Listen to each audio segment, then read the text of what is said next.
Last night we saw UFC 313. Ankalaev, major shock to the MMA world and a groundbreaking performance by Ankalaev. New champion defeats Alex Pereira. Justin Gaethje in the co-main, big fight of the night performance. We're going to talk about that. Also, a couple of hot topics right now.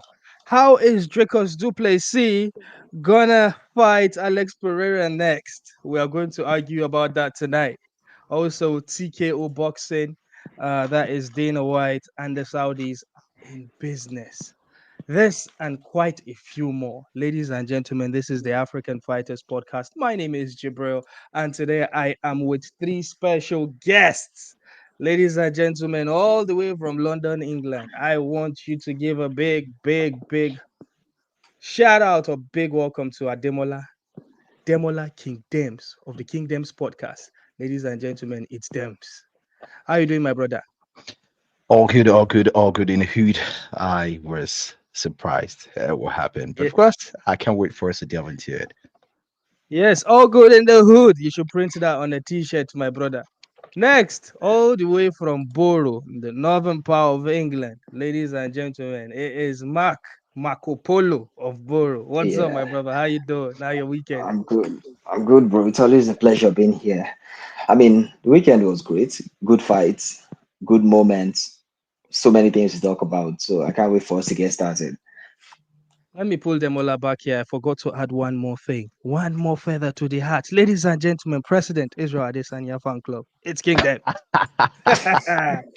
And certainly not the least, ladies and gentlemen, it is the man of the ladies. Ladies and gentlemen, the businessman. He is a very smart man. I am running out of things to say. Importer, exporter, everything. Ladies and gentlemen, also from London, England, it is the tycoon, Ebuka. How you doing, my homie? How you doing, big dog? Um, I'm buzzing, bro. Dana is doing business with the Saudis. If that can happen, then that tells you that anything can happen in the world of sport. I'm very excited to be here, and thanks for having me on here again. Let's win, guys. Let's go. There he is, and boom, here we are. Ladies and gentlemen, how is your Sunday going? It has been a while. The African Fighters podcast is here. We took about 3 weeks, 1 month hiatus, and here we are. Things were happening in my life and everybody else's life, and we have managed to pull this back again. Thank you. If you are joining us, please do hit the like button. If you haven't subscribed, please do so. Really appreciate it. This is just for African nerds. Let me rephrase. For Nigerian nerds just talking combat sports in the space of combat sports, as long as you are waving an African flag and you come into our radar, we will talk about you. And also we'll talk about things that don't involve Africa, and then we'll try to force an African narrative into it, if you get what I mean. Hey, all right, UFC 313. Where do I start? I'm going to start from the top. The main event of the evening, ladies and gentlemen, a very big shocker to a lot. Myself, I wasn't too shocked. The only thing I was shocked about last night was the fact that we didn't see a finish, in that we saw a 25 minutes fight. I haven't seen Pereira go 25 minutes before. Correct me if I'm wrong. He hasn't done that in the UFC before. However, this went to the judges' scorecard. Three judges. One judge scored a 49-46 for Ankalaev, and the other two judges scored it 48-47, meaning that Ankalaev did enough, winning 3 or more rounds to win that fight. A lot of discourse around the MMA community, right? They were talking about the fact that the judges got it wrong. There's another narrative out there that Pereira didn't seem like himself. I heard someone talking about, Pereira was just out there doing kickboxing and he did actually kick, but he didn't do the boxing. I'm going to take this first to King Debs, who is the president of Israel Adesanya fan club. And with that being said, we know how he feels about Pereira. Debs, what were your thoughts Well, about that performance last night? okay, I'm going to tackle that misconception about Pereira, right? Even though Pereira beat my guy, and he's his arch nemesis. I've never been a hater, never was, never will be. My money was actually on Pereira. There's evidence because our people say if you don't get evidence, you get explain tire.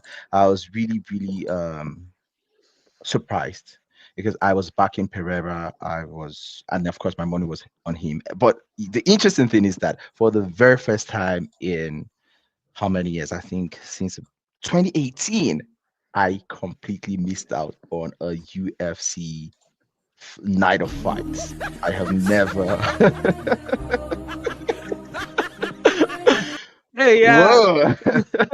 Go on. I Ladies woke and up. gentlemen, did you hear that? If you did not hear that, maybe you are sitting in the back. King Dimes missed a live pay-per-view event. He had to catch up in the morning, just like I do. But hey, go on, King Dimes. Yeah, it is crazy, and of course, you know me. You guys know me. I always watch from the prelims, right? And of course, I think at some point you used to call me a prelims junkie, um, because a lot of the good stuff is in the prelims. Uh, I saw the highlights, right? I have not seen the full fight, but from what I saw, I don't think Pereira was actually in his element. And what I saw Ankalaev even beating him in the stand up. So Pereira was actually almost knocked out at some point.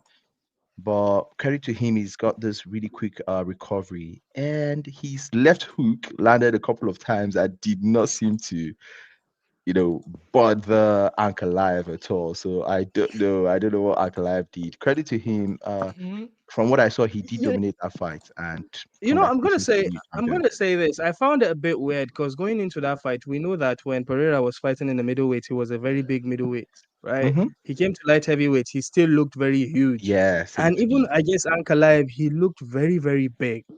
And I kind of agree with you a little bit in the fact that the pop that we see from Pereira when he hits Mm-hmm. people, normally when Mm-hmm. Pereira hits people, they feel it. We see the effect Mm-hmm. instantly. It's either Ankalaev has a very good poker face or the pop was not there anymore because Ankalaev kept on coming. As Yeah, Kamaru I think he's Usman, got a strong as chin. Kamaru, yeah, as Kamaru Usman said to Tyron Woodley, I'm gonna keep coming all night.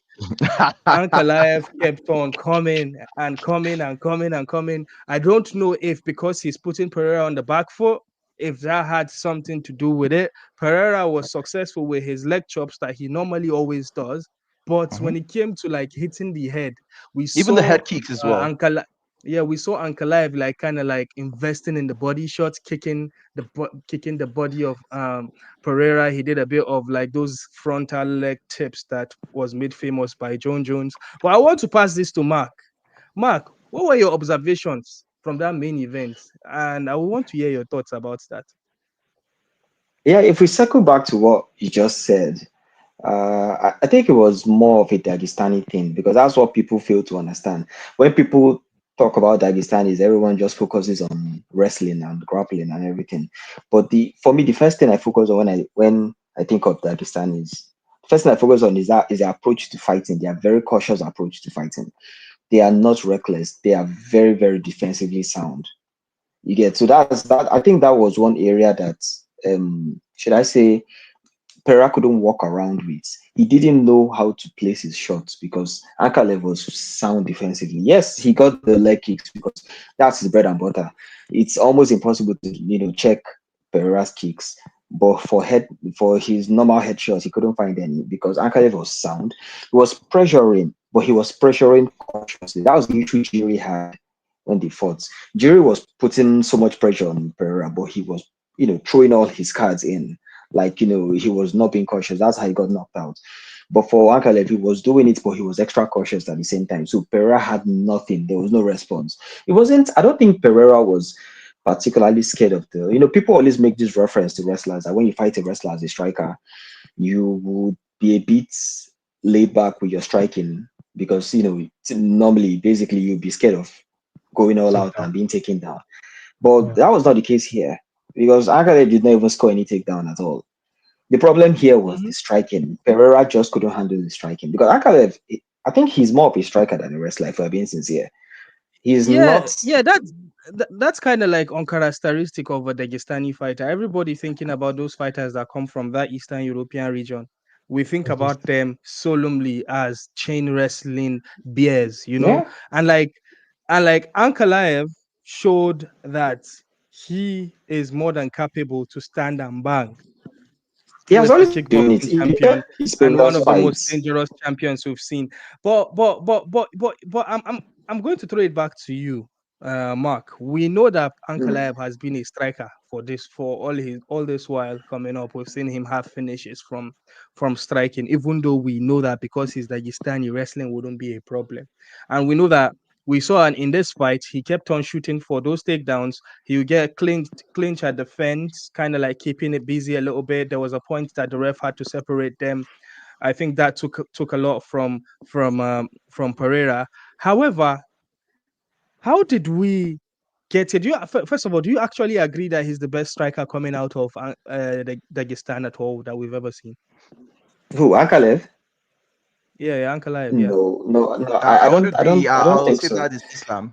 As a Islam is striker, yeah, the best striker. I'll pick Islam over him, because Ankalev, he's not as defensively sound as he is. He is very prone to leg kicks. That I mean, this guy Jan almost destroyed his legs when they fought.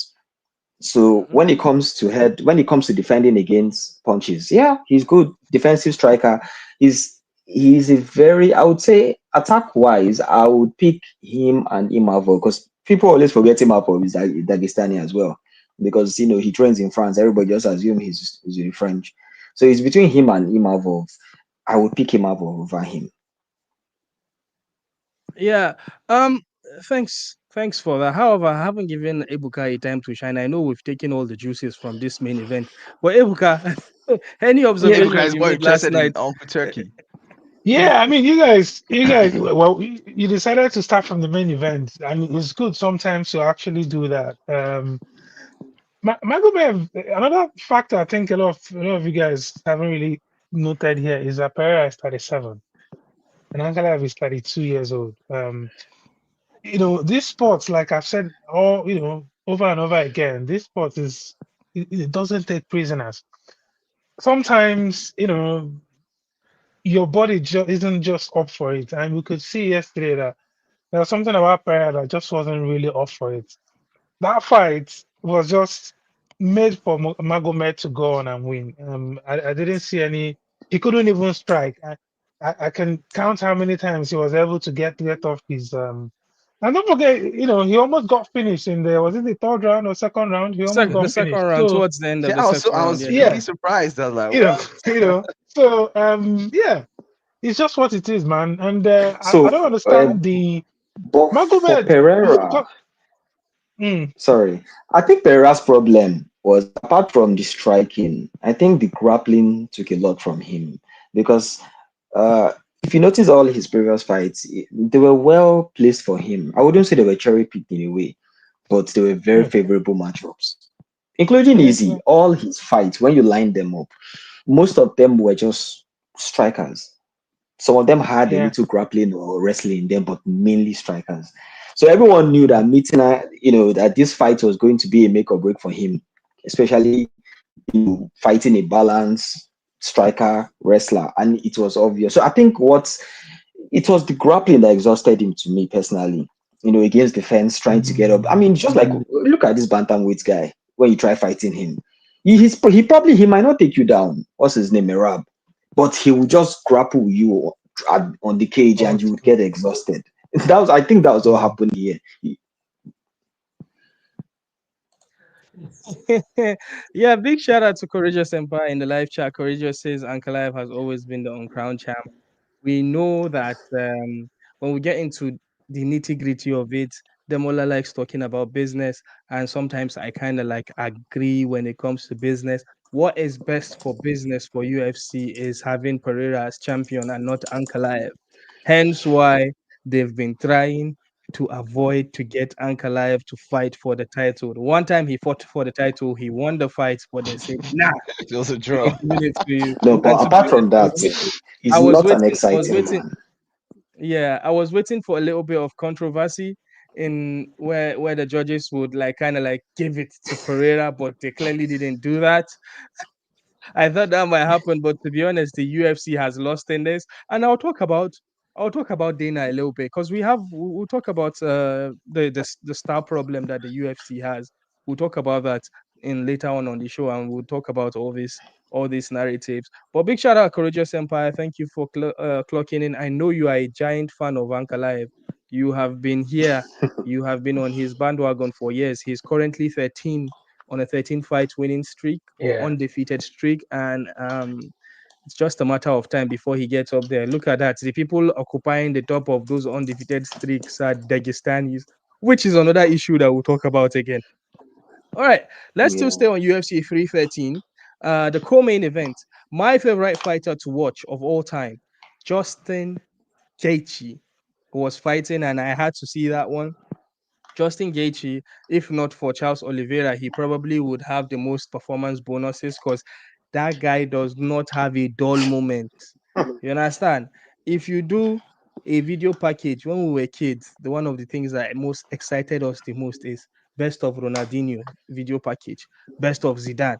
So Gaethje is the one of the only UFC fighters that will have a best of Gaethje that at the time the duration of that video will be longer than anybody else because of how incredible and amazing he is. My best fight of all time to watch is Gaethje versus Chandler about 2 years ago, but that's not the case. Here we had Justin Gaethje versus Rafael Fiziev, which was a replacement fighter about 10 days ago before yesterday. That fight went to the judges. As exciting as it is, 28-27 across the board for Justin Gaethje, meaning he won 2 rounds for Fiziev's 1 round.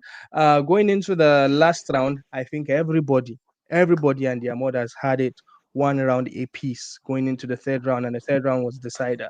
Whoever you choose to win that fight would have to come from the third round. And I saw a few people talking about Fiziev did more in the third round. However, I'm still going to give it to Justin Gaethje because of my bias for Justin Gaethje. But for this one, I'm going to start with Ebuka first. Ebuka, thoughts about that fight? Yeah. I mean, I saw one guy on social media that was saying that this fight can never be boring because the two guys, their styles are just made for exciting fights. And obviously, we already know Justin's pedigree of making fights is interesting, and it was interesting. It was a good one. It was yeah, just all action, all intensity. They were just rolling on the floor, and all. It was Yeah, totally enjoyed that one. when was the last time we saw Justin Gaethje scramble on the If floor like that? yeah, Uh, yeah, when Against Chandler. I think Chandler. yeah. yeah. But remember when he was fighting Chandler, they said the first person that shoots is a B word. Going into that fight. I don't think there was as much wrestling with it in the Chandler fight like this one, because in the first round, like Fiziev was going for it, and then we saw Justin Gaethje also shoot for a takedown. That was something that we don't normally see, even though we know that So, Justin's base in combat sports is a wrestler. He's a wrestler coming out of high school, coming out Complete of college. NCAA wrestler. Yeah, there you go. That's the word Americans use, NCAA. Um, Mark, thoughts about Justin Gaethje, man? I think for me the Okay, fights let me let, played. let me let me let me channel you a bit, right? Justin Gaethje is ranked number 3 in that division, and he fought 11 ranked opponent, right? Justin Gaethje Mm, has had his opportunity time after time to fight for the title, and obviously he did not win. We've seen Justin Gaethje become an interim champion in that division, so we can call him a champion. We've seen Justin Gaethje become a BMF champion. We've seen him lose the BMF title. However, in the post-fighter press conference, he did talk about going back for the title because he's getting up there in age. What do you think? Do you think he's going to fight down again? Because now he fought the 11th rank, he's fighting down. Do you think he's done enough with this performance to fight maybe a number one contender fight, or fight upwards, or fight for the title? Actually, is there any justification for that? yeah, so for lightweight, it's a bit complex, right? Because don't forget, you also have Ilya Tupuria coming in as well. Hey, So, Wahala. so we can't forget Ilya. And Ilya has 3 options as far as I'm concerned. He has Dustin, he has, I'm not even, okay, he has Islam, obviously, as a former champ. He has Dustin, and he also has Justin Gaethje as well. So I think that I don't think Justin should fight. He can fight low, but it has to be someone very close to him in the ranking. He shouldn't go that low to 11th anymore. I don't think he deserves that. And Max Holloway is also going to be there as well because Max Holloway is currently a lightweight. He fought Max. So, I don't know. It's a bit complicated, but he doesn't deserve a shot from this fight. I think he needs one more good fight for him to get another So are title you saying he shot. should welcome Ilya to the division then? If they can make that fight, they Possibility. should make it. If they can Yeah. make it, I don't like that fight for Justin. No. I don't like Yeah. that fight for Justin. I don't want to see but, Ilya but who knock else is out one there? of my favorites. Who else Well, is there? If we check to the be honest, ranking, I actually think Justin Gaethje deserves a title shot because it's clear from the body language of Dana White that Dana White doesn't want to give Ilia Topuria an immediate title fight. So Ilia Topuria would likely fight Man Sarukian or Charles Oliveira, UT. And of course, you can do the Justin Gaethje matchup. He's paid his dues in the UFC pretty much. but the problem is not. Big I think the shout out problem is to the fact that big, he has had so many. Oh, sorry. let me drop But this he's shout never out. fought Big shout out Islam. to wait, am I on a mute? Big shout out to Aman, Njua Carlson Ajim for our audio listeners. He said Aman should fight Justin. He says good performance. Someone's coming off the couch. For someone of coming off the couch is talking about Fiziev. Sorry, Mark, you can go ahead. Sorry, I just wanted to give a shout out to Njua. So for me, he needs. I think they can run that fight with Dan Hooker if possible after this. Hmm. I don't think he should get. This man has had like how many? Two, three. He had with Khabib. He had with Oliveira as well. And the truth is, whether we like it or not, whether we choose to admit it or not, we all know how that fight with Islam would play out as well. So Yeah, but the UFC it's is going to give him that opportunity. Look at what happened with Dustin. yes, Dustin but the deserves the thing is, title shot, really. yeah, but at the end of the day, UFC would also arrange fights that people want to see. Whether you like it or not, if they should put a Justin Gaethje Islam fight now, the bookmakers right now, it would be favorable to Islam. They ought to be on Islam's side. It's just, I mean, look at Yeah, this last fight, but it's going to be this fight exciting. against it would not be exciting. That's the problem. Because once Islam takes the fight to the ground, it would end there. So No, nobody wants to see a predictable fight. Islam pound for pound number one. There's no fight that is exciting because he's like heads and shoulders above No, everybody. Islam, everybody wants to see Islam to Korea, for example. Well, that's the only one. Yeah. Even what's his name, Charles Oliveira. People might want to see that again. They might say, okay, well, that fight it wasn't just his day, but considering the fact that he had very good back-to-back fights before that, he lost to Alman, agreed, but he beat the Benu Darif and he beat Chandler as well recently. So I mean, why not put Charles Oliveira there? He deserves it more. Yeah, Njua Yes, thinks that Aman he should does fight deserve it as Justin. well. However, in the post-fighter press conference, one of the reporters suggested that Justin should fight Dustin Poirier and give Dustin Poirier his last MMA fight of all time. And you know what the response None of our families of deserve that. yeah, Justin Gaethje said none of our families deserve that. Oh God. Well, to be honest, anybody that Justin Gaethje fights, the families don't deserve it because we know that man only knows violence. I Yeah, swear, don't work I against Max swear, Holloway, though. in my heart, I just wish that Justin Gaethje was a heavyweight. Because if Justin Gaethje was a heavyweight, my guy, hey, the kind of star that he's going to be, it's going to be incredible. Okay, but the Um, Max Holloway fight, what do you think went wrong for him in that fight compared to this previous fight that he's had? the Max Holloway fight, I remember that's UFC 300. I remember uh he got injured, or Exactly. He got injured early in the fight. he had an issue like around in the first round, and Mhm. Max Holloway dominated throughout the whole thing. And then at the fifth round he went for broke and then he got caught. So and to be honest, Yeah, that it fight was his wouldn't have nose. been, to be honest, I think that was one of Justin But Gaethje's when you most say he boring was fights. injured, Wait, wait, wait, wait, I wouldn't wait, say he was injured wait, too. wait, wait. I think that Justin Gaethje versus Max Holloway fight was Justin Gaethje's most boring fight ever, right? For a lack of a better term. Then the knockout at the end of it just Yeah, pushed it to legendary status. Because if yeah. that fight ended with George's decision, we're not going to be like Won't jaw be dropping. Yeah, remembering it. yeah, Mm. we wouldn't remember that fight because it'll probably be one of his most forgettable But the fights. reason But why that it was knockout made it. boring was because he couldn't pull off anything. Even the injury we are talking about, it wasn't particularly an injury, right? It was a knee from Max Mhm. Holloway. So like it's not like it was like an accidental injury he had. So I think that fight, if he had gone the decision with that fight, it would have been different. But the way he was knocked out, I don't think this fight against what's his name? Uh Fiziev would warrant his shots. That knockout spot, it's yeah, it dropped him. It dropped his status a bit. So yeah, he needs one fight. Let them find something. Hooker is the best guy for that. That's why Hooker is there. No, I think that would be that's a good call Okay. actually. Darren He said Hooker that's and why that's why Hooker is there. All right. There was the women fight, Amanda Lemos Yeah. versus Let's just move on. Iasmin Lucindo. And where is Demola? Demola, come back here. Let's move on. Let's move on from that fight. Okay. Demola, there was your first, the thing you like the most in the world, women MMA, right?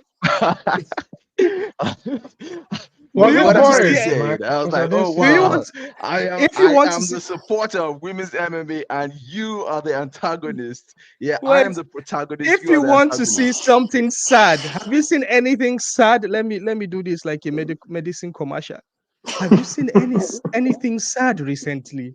No? Then I plead you go to TNT Sports and see the fight highlights of Amanda Lemos defeating Yasmin Lucindo via unanimous decision. How many If views you did they get i- for that if highlight? if you watch the highlights of that fight, you will go to sleep and you don't need any medication. So Jibril, that's the problem. When you watch the highlights, you have the option to Yeah. fast forward, right? I watched the fight. I couldn't fast forward anything. I was unfortunate to have watched the full fight. And Mhm. I don't, I'm not sexist or anything, but when it comes to female MMA, hmm, I just have my picks of people that I watch. If I'm not Which watching Amanda, if I'm not watching Amanda, she's But this was she's out Amanda. right This was now. Amanda. Excuse me, sir.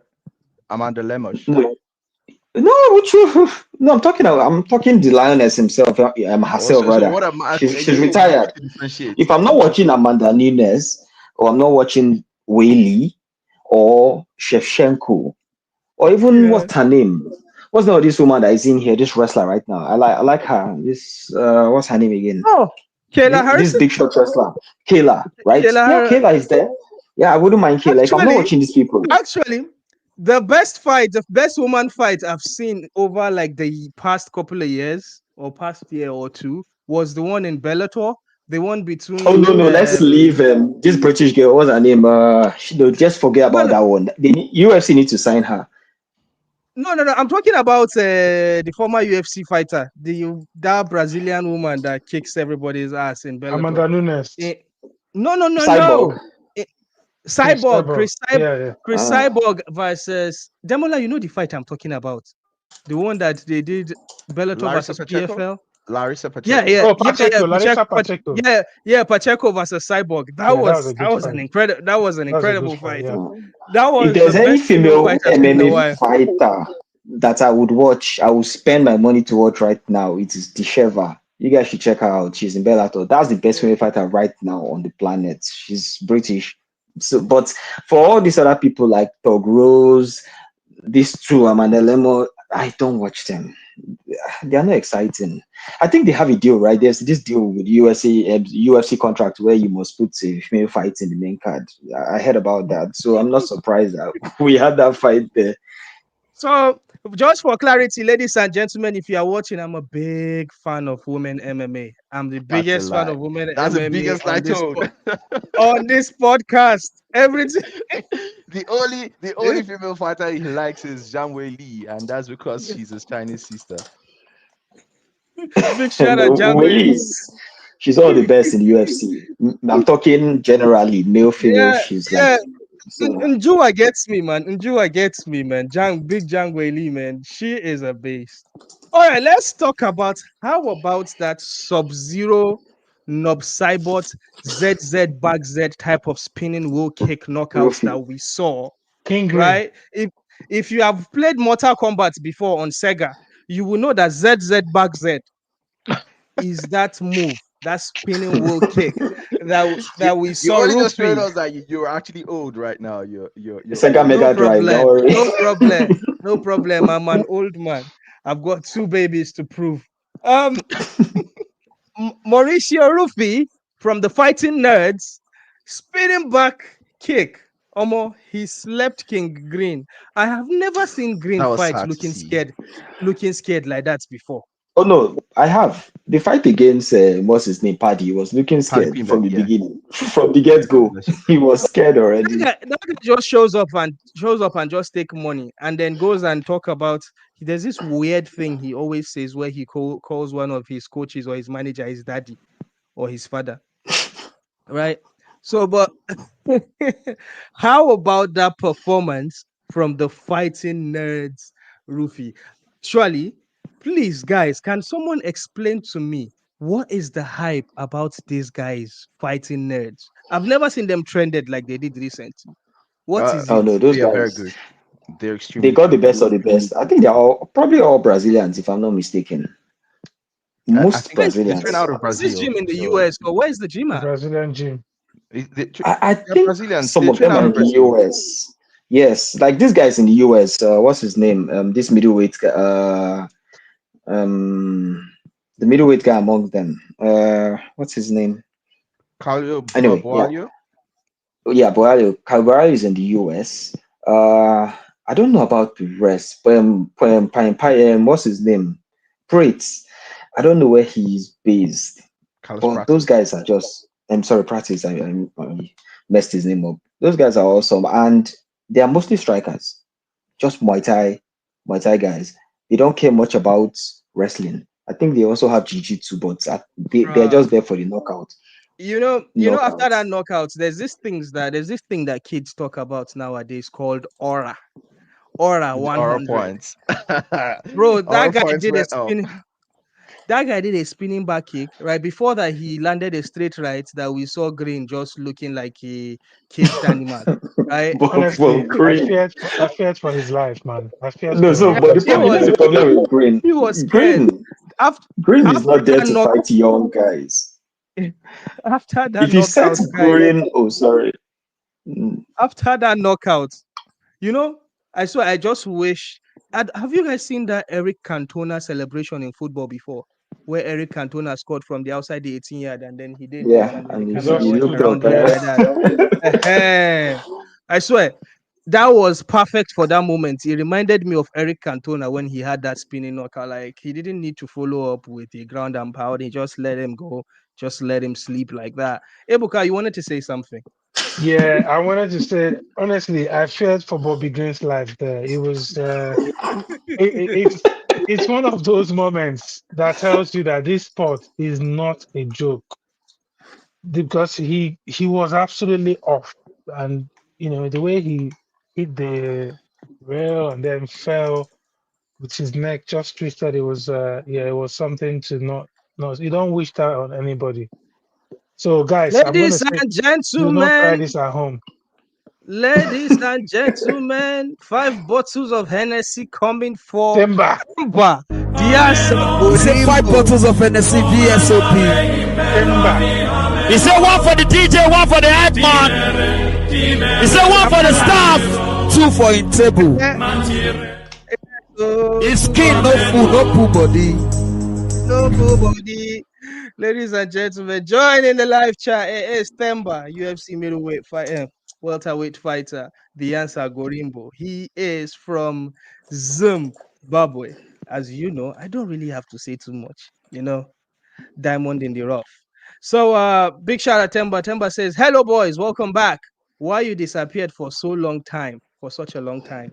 Been a while. Promote my boy Olua Godwin from Niger, please. That's a rare boy from your country. As we are wrapping up UFC 313, I think we've mentioned all the talking points. I'm just gonna end the review with this, with what Temba suggested. I don't know if you guys know, but there is a boy called Godwin whom Temba sponsored. He's a Nigerian fighter, Nigerian kickboxer that found his way to South Africa and found his way to Temba's camp. And Temba has been taking care of this boy. This boy is a very talented striker.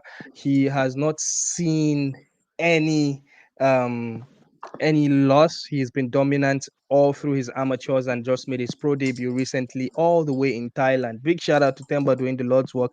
Temba is not just only building boreholes, he's also helping build MMA as well, because Temba sponsored this kid to be living in Thailand to train, and obviously he just had his pro debut, and hopefully the sky is the limit for this one. Ah, gosh, I'm just looking at the live chat, and Courageous Empire is asking Temba a question for our audio listeners. Courageous Empire asked Temba, he said, Temba Gorimbo, why is Kobe Covington running away from you? All right. Cool. All right. Well, we'll give you the answer of Temba when Temba types back. Temba, if you want me to, He's in he said Bali. now Olua Okay. Godwin, he's in Bali. Bali is a lovely place. A lovely, lovely Indonesia. place. Yeah. Indonesia, no be Thailand, my bad. So ladies and gentlemen, this is a good way to segue. All right. We are going to come back to the UFC main event from last night, right? Alex Pereira lost, but here is the problem. Alex Pereira is a superstar, arguably the biggest star in the UFC right now that is not named Conor McGregor. I would also add that is not named Israel Adesanya, right? He, now being a champion, has collected all these diamonds. When I say diamonds, you remember Thor from, not Thor, the guy Thanos. from Avengers, Thanos. Thanos collecting all those gauntlets and those rubies. He has been beating top guys who would eventually be Hall of Famers, and then he has put it in his gauntlet, right? And then all of a sudden now, Ankalaev just took everything. But the problem is, you give Ankalaev the ball to run, he's not going to run anywhere, because Ankalaev is not exciting. He's not a good promo, and we know that he's noble, he's humble, and that doesn't sell. Um, so everybody doing review online here would not talk about how good Ankalaev was. They would always talk about how bad Pereira is. The narrative will be Pereira lost the fight rather than saying Ankalaev won the fight. So, but that is not going to be different from us. Because we are not going to be talking about Ankalaev in this next segment. We are going to be talking about Alex Pereira, right? Because during the media run before UFC 313, when Pereira is asked what is next for him, what he always says is, I'm not looking, he says he will say, I'm not looking past my opponent. However, only three things excite me. Going back in the middleweight to fight Dricus, or fighting Tom Aspinall in heavyweight, or fighting John Jones in heavyweight. That's what he always says. And after last night, there were a few publications online, and we heard from Jon Anik. Jon Anik did say that he believes that Alex Pereira could end up facing Dricus Du Plessis at middleweight. We know that one of the reasons why Alex Pereira went to light heavyweight was because of how difficult the weight cut was getting for him.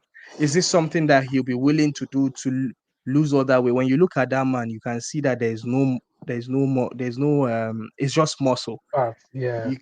You cannot see space to reduce weight. He's been killing himself making weight. Is it worth a risk for him? However, selfishly, as African fight fans, we would want to build Dricus to be the next star, because if we're being honest with ourselves, because he is not a global star yet, but he has the opportunity now, because across the board, if you look at all the champions in the UFC now, he's only one of the few that are not boring. Everybody else is boring, right? Dricus is an exciting fighter. His fights are super, super exciting. He just needs that lip. We've seen Israel Adesanya give him the rub. Obviously, losing to Dricus is him giving Dricus a shine. We see Dricus taking the shine from Sean Strickland, which is not a very good shine, to be honest. We've seen last year, we've seen Dricus using his mouth to make Israel Adesanya cry. Use his mouth to make sure Sean Strickland cry by bringing up his father. We know that he can be a savage on the mic. However, what is going to take Dricus to the next level is if he fights and defeats Alex Pereira. Now, is this a fight that Alex Pereira wants? Because he has already said he wanted it. But is this something that would happen? Or would Alex Pereira go back for a rematch against Ankalaev? Demola, what do you think? Okay, Asabi, do not forget Dricus also beat Robert Whittaker. He's collected quite a number of diamonds, I would say. It depends on what side I am actually on, but if I am actually pro Pereira, I don't think it's advisable for Pereira to go down to fight Dricus. It doesn't make sense. Pereira has actually accomplished a lot in the UFC in a very short period of time. So if he has reasonable advisors, right, I think the best thing would be for him to move up to heavyweight and fight one of the top 5 guys at heavyweight and maybe push to fight Tom Aspinall. I don't know what John Jones is doing right there. I think his time is up, and the respectable thing would be for him to vacate the title. I really don't see John Jones fighting any longer. That guy is 38 or something. Moving on 39. He's just making a deadbeat. So best thing is Pereira actually goes up, and of course Dricus can actually move up to light heavyweight and fight Ankalaev for the title. He stands a good chance, and of course I think double champ status. No. You got superstar already. I think no. I think what makes Dricus a star is if he beats Chimaev. Chimaev is a better fight for him. Because Than I was he about will beat saying Chimaev. that. He will beat Chimaev for sure. Yeah. So Chimaev is but Chimaev is undefeated. Don't forget, Chimaev is that boogeyman everyone is scared of.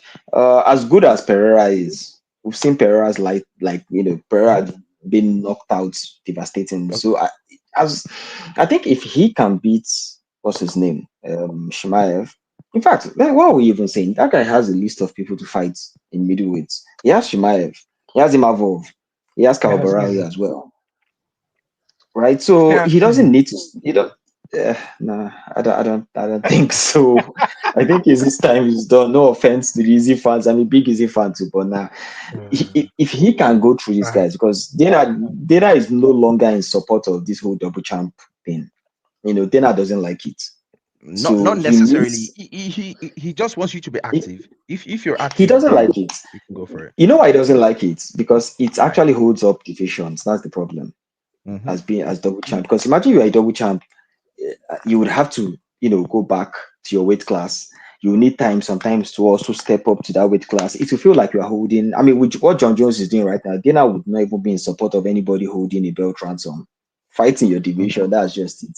The only person that would probably deserve it is maybe Islam. If he fights actual lightweights, like 2 more lightweights, you could say, okay, Islam could go to middle welterweights and do something. But right now, no. Pereira has a list of people in light heavyweights to fight. He deserves an immediate title shot, that's for sure. And Dana said he'll probably get it. I think Dana said that during the press conference. If he doesn't get it, there's so many people. If there's anything called a hot take, here's a hot take by Timber. Yeah, Timber. I don't understand what Timber is talking about. Gorimbo bombs. I saw that. Yeah, this is a Gorimbo bomb. He says, guys on the standards have always said Pereira is not a good MMA fighter. Keyword, MMA fighter. He doesn't say he's not a good fighter. MMA fighter. He has been doing kickboxing. It's kickboxing he has been doing all through.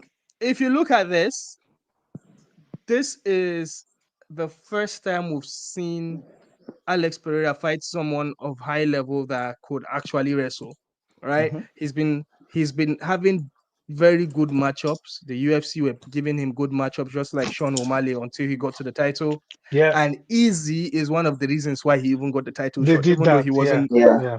He wasn't deserving of it at the time. But now Pereira is 37, right? And we don't know if this is the slope, if this is him going down, because we saw when Easy lost a couple of times. When we see him fight again, we'll be like, it just looks like he doesn't have the pop in his shot again. He's not moving very well. He's not being very active. This is the same story with Pereira that we saw yesterday, which is letting me say, okay, I think the age is getting to him. So if this is the case, that Pereira is on a slope downwards now, Ankalaev as a second fight is not good for the UFC, and it's not good for him Definitely. because He Ankalaev will should beat him just go again. up. He should just go up. Ankalaev That's will, his best bet. so here's the thing, Ankalaev will beat him again, and that's it. There's no more aura. Aura has finished. Now he lost, but he didn't lose embarrassingly. He didn't get knocked out. It was a judge's decision, right? If he goes, if he's going downwards on his slope, why don't we use that to build up Tom Aspinall, right? He goes up, fights Tom Aspinall. Tom Aspinall I don't know, it's going to be a nightmare for the UFC because Tom Aspinall says he's not defending an interim title anymore. He wants an undisputed fight. Say he Rightly goes so. to fight Tom Aspinall.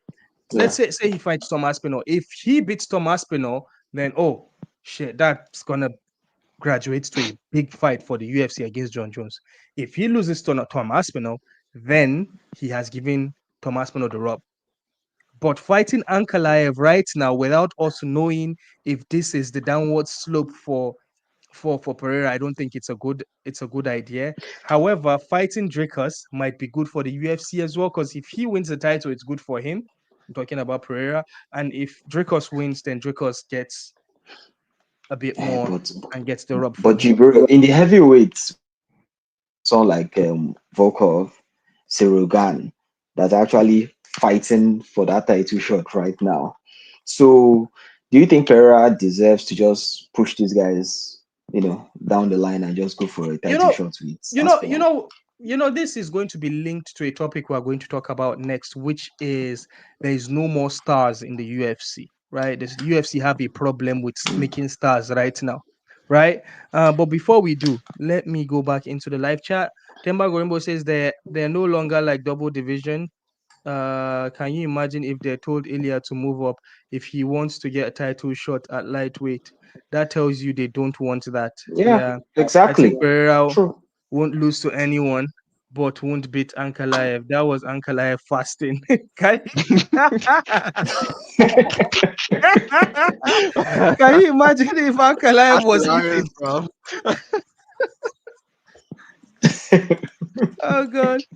Courageous says Gun is a perfect matchup for him. Yeah, because they wouldn't wrestle, but again, um, he is 37, and the only weight class that is kind enough to fighters is the heavyweight division. Like when I say kind enough for aging fighters because of Exactly.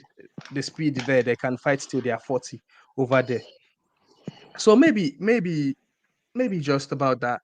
Um, let's talk about this issue of UFC not having stars, right? Earlier this week, not even before this week, before well, there was a video that Demola sent to our group chat, which was Ariel Helwani talking about there's no stars in the UFC. But this is a conversation we've been having time and time and time again for the past couple of years, right? There seem to be more UFC fans now than actual superstar fans, like star fans. For example, back in the days during Conor McGregor time, there were fans of Conor McGregor. Conor McGregor first. Get me, Conor McGregor first before someone says I'm a UFC fan. They'll say I'm a Conor McGregor fan, not a UFC fan, right? But now UFC has a very young fan base, but most of the young fan base they would say I'm a UFC fan, right? If the UFC goes to a city, goes to Manchester and say we're doing a show in Manchester and they put the tickets out even before announcing fights, people will buy the tickets because the business is over. In pro wrestling, when they say it's over, it's popular. And people are drawn to the UFC more than they are drawn to the stars at this point. So it's one of those conversations to say you are not as big as the business, right? Because Conor McGregor is obviously bigger than the business. And if you look at WWE, Dwayne The Rock Johnson is bigger than the business, but the business can strategically stop the stars, the fighters, from becoming stars on purpose, so they don't have issues with them. Like what we saw with Francis Ngannou saying, "I want to go do boxing because they're probably trying to avoid that." I don't know if the business is doing that deliberately, but one thing is for sure: Dana White seems to be not as motivated about the UFC as he was in the past, right? So many times now we see Dana White missing events. It's his assistant that we see in the press conference. We will not even see Dana White there. Meanwhile, back in the days, Dana White never misses anything, right? So now this begs a question: is there a problem of stars in the UFC right now? Mark, now you won't talk about this thing. The ball is in your court. But before you do, Temba says UFC has stars but not champions who are stars. Well, that's true as well. Kamzat Chimaev is the next big Yes. star of the UFC. So Mark, go on. Yeah, I think Temba is right there. They've got stars, but most of the champion, like I mean, look, let me give you a prime example. How many people can actually name the flyweight champion? I have to think about it. Pantoja, You is that see, him? it's Pantoja, but how many? Yeah, that's the point. Because Pantoja will fight, and when he's done fighting, he will crawl back into his cave and, wait for like the next 3 months to they call him for another fight, and Well, he'll we go know the fight, flyweights crawl back again. are not always popular. Hence why they, at some point the UFC wanted to cancel that division. But go on. Exactly. But when you now see Mm. someone like Manuel, what's his name, Manuel Cap, Cap or something, yeah, you see the noise he's bringing. Capo. That's what, that is what Dana White likes. Dana White likes noise as a fighter. He loved Yeah. Conor. Conor could do no wrong, even when he threw the chair to that boss, the Khabib incident. What did Dana White The say? He Dolly. likes people like he loves easy. He loves city kickboxing because those guys are always ready and they've got social media presence, stuff like that. He doesn't like boring people. That's why this Ankalaev, he hates Ankalaev. He doesn't like Jan Blauwich. He He doesn't. wasn't happy Yes, that people. he won. Yeah. Yes. So most of these guys, but and I think one other important factor that people are not looking at is the oversaturation. UFC is kind of oversaturated. There are so many fighters right now in UFC. There are way too many compared to back then when you had one quality fighter among some rubbish. No offense. So that one quality fighter would just completely overshadow the rest. And for example, it was like he was almost invincible. He was that star. There were so many people below him that nobody talked about. But right now, when you look at some divisions, you have like 10 people that are equally skilled. They can do jiu-jitsu, they can punt, they can box, they can kickbox, they can wrestle. So people are more balanced now compared to like before. And when everyone is balanced, fights are no longer as interesting as they feel. When Anderson Silva was taking out people back then, with his kickboxing, it was because he was the dominant guys fighting amongst, Chael Sonnen and people that are not equal, that skilled, if you know what I mean. So I think that's one factor too. Oversaturation. Everybody now is an MMA fighter. No one is a kickboxer like the way Easy came in. No, everyone now knows that okay, for me to succeed, I have to be MMA. I have to be grounded in everything. So it is no longer competitive. It is too competitive. That's the right word. When something is too competitive, it doesn't feel much interesting again because there's no. Did you see the way what's his name Pereira did his thing? Kickboxing champion, skilled kickboxer. Nobody could challenge his kickboxing prowess. That's why it was interesting to people because he was knocking out people. But imagine him now fighting someone that is equally balanced with no highlight knockouts, decision fight. It would not be interesting. So I kind of feel like it is the social media presence that is low for most of these fighters and oversaturation in MMA. Those are my two Yeah. areas. Yeah, I Yeah. kind of agree with you, which I think is a good point for us to segue into this TKO boxing thing with the Saudis and Dana White, right? Because But chill, Jibril, chill. Let's not get there first, right? Because I actually strongly disagree with you guys. And He wants to of course, say, actually, yeah. I did see a comment on Ariel Helwani's post, right? that I'm actually going to throw at you, and of course, I have actually hinted that earlier today. So, the comment was this: the person said, "The problem is not that there aren't stars in the UFC. The problem is that people like Ariel Helwani and Jibril Aminu are actually getting old, but they don't realize it." Right? The guys you used to look up to, the Anderson Silvers, and Conor McGregor's, Usman, those Conor. guys, they are in the past. But there are new stars, right, Yeah. that are popping up, but you don't seem to Okay. accept them Okay, as Ademola, let me ask you one superstars. question. Based You on don't what you're accept these saying now, guys as Wait, stars. let me well, ask you let have me the ask you a point. question. Wait, Let me ask Yeah, you a question. he took a shot at me. Wait, there's no way he's going to call me an Shots old man fired. and get away with it. No, bro. If I see a star, I will know regardless of my age. I'm a Okay. Okay, very, very young. Listen, young what? I'm a Young very what? You can't wait, teach an old dog new tricks, bro. let me finish now. He's a young man. Do you know when the peak of my MMA fanhood was? It What was was it during the pandemic. During the during the pandemic. pandemic? During Kamaru Usman era when he was fighting in Fire Island. Exactly. That was when You're still supporting my motion that you're actually old. wait now, let me finish. That was when it was the peak, right? Okay. Now, the issue is Mm-hmm. I give you an example. I was watching a fight card that was free on YouTube from one championship, and it was a Muay Thai fight. Mm-hmm. Muay Thai fight card. And I swear I Mm-hmm. was sat there. I was just enjoying the whole show. I just Mm-hmm. played it. I had other things to do. And I sat there and I watched like for over an hour watching people fighting Muay Thai because it was exciting. It was striking. There was no wrestling. There was no grappling. People were just striking elbows, knees, and striking. It was so exciting to see. And in my head, I was thinking, wait, why don't we just we know that the Americans are the best at promoting things. I think if the Americans picked up on Muay Thai first before MMA, UFC would have been bigger than what it is now.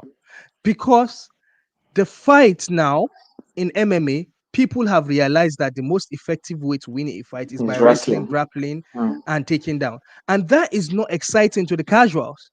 The people that are excited about those things are people that are actually diehards. But a casual would The want to nerds. see a knockout. A casual would want to see bone hitting bone. So it's not about the Chin on fact chin. that I'm old. It's the fact that who is your flyweight champion, Pantoja?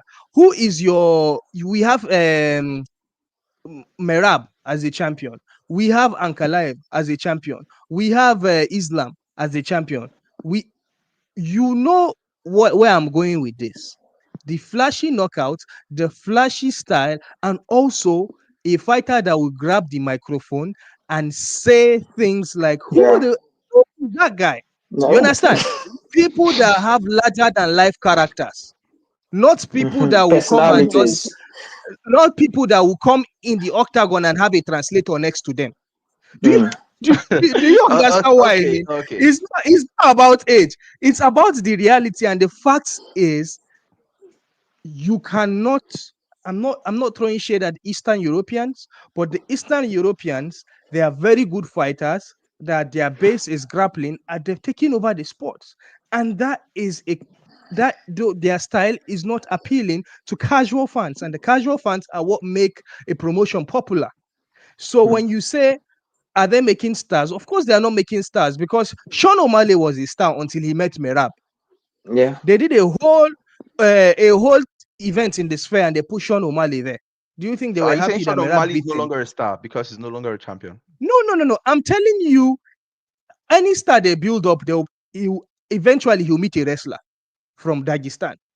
Do you understand? Okay. So Okay. Now how I want to make a point, can right? how can you then be a superstar when the fighting style is not favoring you to be a superstar? We want to see a superstar look cool. We want to see a superstar that TMZ will pick up. You understand? We want to see a superstar that is dating a Kardashian, bro. The fighters we have now. Do you think Kardashian and Ankalaev will be a couple? It's not possible. Okay. Yeah. So Interesting they are stuff, not right? stars. Mhm. Interesting stuff you said, right? I'm going to pick up on what Themba Gorimbo said. the problem is not that the UFC doesn't have stars, right? There are stars, but not all champions are stars. So we need to Mhm, separate these two characteristics. It's beautiful when the stars are champions, right? But mhm. unfortunately, the stars cannot always be champions, and that's the nature of competition. And number two is this: back to business. I am a businessman through and through. So what makes for a sustainable business is not superstar individuals, it is superstar institutions. And of course, that is what Dana White and the UFC brass have been able to build. The UFC is a brand that you can always identify with. If the UFC comes to London today and they say King James in the main event, it's going to sell out regardless of who is fighting. If it's me versus Mark from Borough or me versus Jibril Aminu, the UFC will always sell Good. out. And that is what is You get sustainable reason why I you no know, mention me. I know, Because you know I say I know. go knock you out. No, but I think You're not in my Wait, west side. wait, I wait, think wait. I have wait. Marco Polo, Outgoing Marco champions have Polo, no less than a fight my million war. followers. There is a point that Temba made about the fighters and the champions not even having up to 1 million followers, right? Mm-hmm, That shows also the stardom of a fighter. mm-hmm. But where I'm trying to get you to, right? Oh gosh, the point have come out from my head. What is it that you mentioned? You mentioned if you were put in London, you will sell out. Yeah, exactly, yeah, exactly. that's not true. Whoever it is, That's not true. whoever Good. it is the UFC And I is will tell pushing you, will wait, sell, wait, brother. wait, wait, wait, wait, wait, wait. Let No. me tell you something. Let me tell you something. Good. I like to back my arguments with references of things that have happened. I'm a Okay, student of sports entertainment. I like WWE, right? that's cool. WWE, this model that the UFC is doing that, oh, there's nobody that is bigger than the promotion first before anybody, right? Mm-hmm. It's not sustainable. People How? will fall Why? off. Why do you think Fans, so? listen, let me finish. Yeah. Fans will fall off. Let me finish. Fans will fall off. 2019, WWE was so shit because they got so confident. They were the alpha and omega of wrestling. Nobody was competing with them. They got so comfortable. They were getting all their broadcast deals. They were making so much money, but they were giving us a shitty product. There was no superstar anymore. John Cena has left. They were trying to build Roman Reigns, and everybody tuned out. Record losses. Or their weekly shows, they cannot even fill up 15% of the arena because people stopped caring. People needed larger than life characters that they would have reasons to put butts in seats. In 2019, the WWE was going down so bad that a son of a billionaire called Tony Khan started a wrestling company called AEW. And then AEW started being an alternative to WWE that was so exciting that they started filling up arenas. And that then lit up a fire under the ass of WWE.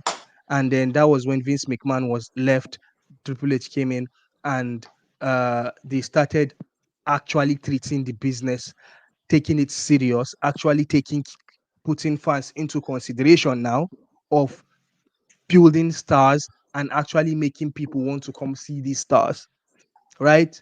That's when they started hiring. Even they have even gone so far.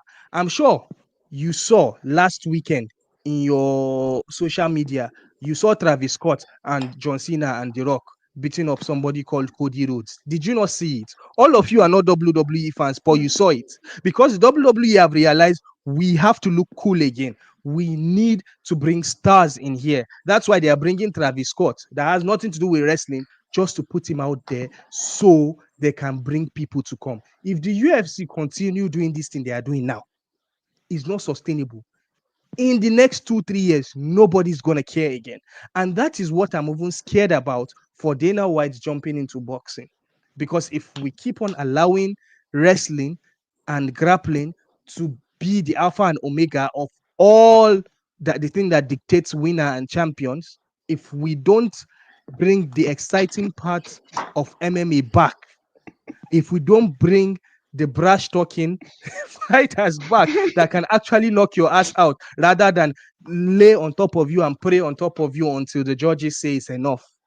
Bro, the UFC will start going down. You will start seeing all these tickets they are selling. They are selling average ticket for that last event yesterday was $600. The one they are doing in London, we cannot buy tickets here because if four of us go there, the money we'll pay will be more than £2,000, and that is enough to buy plot of land in Nigeria. Right? In the next 2-3 years, if the UFC do not start creating stars, they are going to start going down, and those ticket prices will start going down as well. So now, what thing I want to tell you be that. Okay, did you know the interesting thing that the UFC is doing? They are actually sustainable, building a sustainable business. So the UFC is a global brand. Do not forget, and of course, the UFC is expanding their brand globally. At some point, they are going to come to Africa. They're building what do you call them, PIs, right? They have a PI in Thank China, you, there's a PI in thank you. India, People, right? hey, They hey, are wait. breaking into Let me uncontested give a market shout. Let me give spaces. a shout out. Let me give a shout out. Temba, thank you. You understand? You understand? Courageous Empire too say they brought Logan Paul. You understand? And I hear you. Demola is a global brand, international brand, and I'm going to give you this one. We know that as global as UFC is, right? As global as any promotion is that is coming out of America, the most important market for them is American market, not the global market. Because most of their events is in America. Once the market starts going down in America, they will start coming out to do shows here because here we are starved of the events. When they do shows, we'll go and buy the ticket. But if they cannot hold down their fort back in America, the global market is not as important as you think it is.